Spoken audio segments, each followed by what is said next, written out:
नईर साहब, आपको क्या ये जिसाक डार साहब का जब नाम आया, पीपल्स पार्टी के एतराज़ पर वापस ले लिया गया, जब आप लोगों ने एतराज़ किया, तो हम कह सकते हैं कि जो तजर्बे के गुब्बारे से हवा निकल गई, मगर ख्वाहिश अपनी जगह बरकरार रही कि न्यूट्रल सेटअप का कोई ऐसा रिस्क ना लिया जाए जिससे इलेक्शन नताइज पर फ़र्क पड़े। तो मुझे तो मुतफ़िका निगरान वज़ीर-ए-आज़म आता दिखाई नहीं दे रहा है, क्या कहेंगे? देखिए, अभी तो ये कब्र वक्त बात है, ये तो क्या सराहियाँ होगी ना कि जी ये मुतफ़िका नज़र नहीं आता। ये अभी तय करना तो कायदे अवान और कायदे हज़रत इख्तलाफ ने है, और होपफुली अभी और कोई 18-20 दिन है, उसमें फ़ाइनलाइज हो जाएगा, और हम उम्मीद करते हैं कि दोनों सेटल कर लेंगे, कायदे अवान और कायदे हज़रत इख्तलाफ, प्राइम मिनिस्टर और लीडर ऑफ अपोजिशन।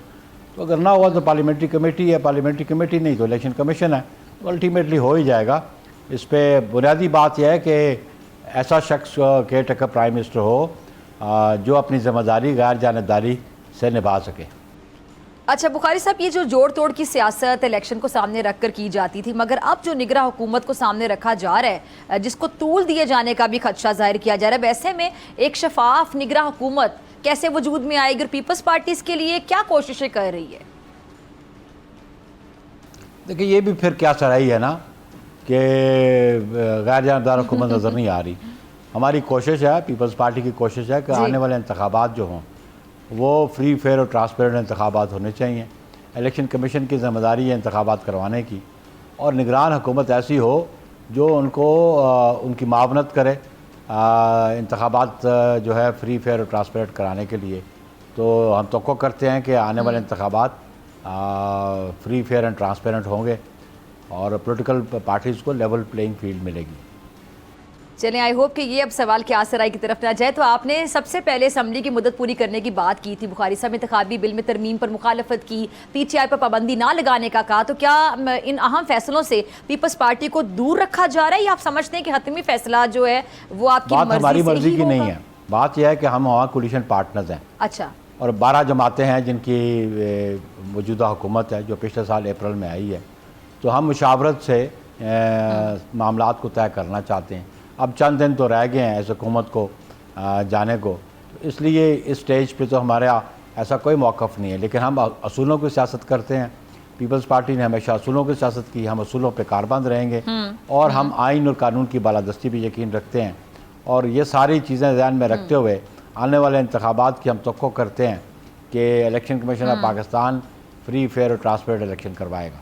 अच्छा नैयर बुखारी साहब, ये जो इलेक्शन एक्ट तरमीम के जरिए निगरान हुकूमत की कह लें ताकत और इख्तियार को बढ़ता जो खतरे की घंटी बजा रहा है, ये जो महज बातें नहीं है, पंजाब और KPK में आप देख रहे हैं कि ये सब कुछ होता रहा है, हो रहा है। फ्रेंडली ऑपोजिशन जो राजा रियाज साहब असम्बली में खड़े होकर कहते हैं कि जी फौरी इलेक्शन ज़रूरी नहीं है, तो ये महज इत्तेफाक है या सोचा समझा इसको मंसूबा कहा जाए, और किसके कहने पर ये सब किया आप कोई भी नतीजा अखज़ कर लें, ये तो आपकी अपनी सोच है कि आप इस सारे नहीं, हम कोई भी नतीजा क्यों अखज़ करें, जो समझ आएगा वही अखज़ किया जाएगा। मैं समझता हूँ कि ये जो बात आपने की कि जी निगरान हुकूमत को ज़्यादा ताकतवर किया जा रहा है, कम से कम उसकी वजाहत आज कौमी असम्बली में आ गई है, और बाकी दीगर जमातें जो अपोजिशन की हैं वो भी उसमें मौजूद हैं, उन्होंने भी इत्तफाक कर लिया है।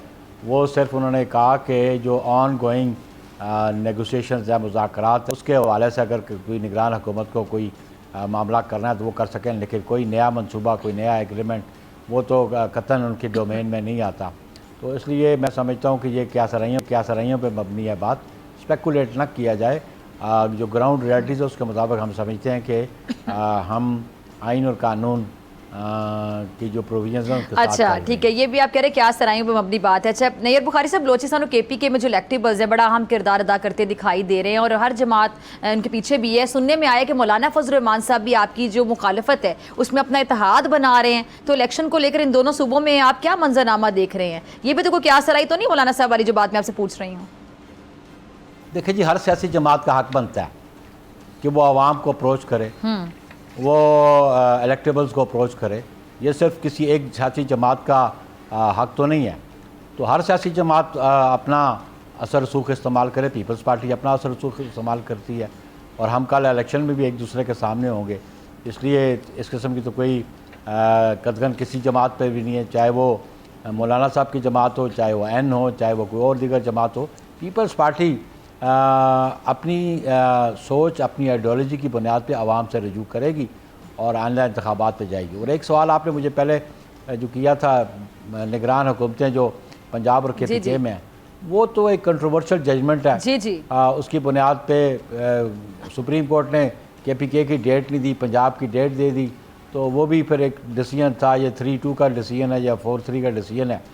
तो अल्टीमेटली अब ये वो माजी की बातें हैं, अब वो माजी भी चला गया।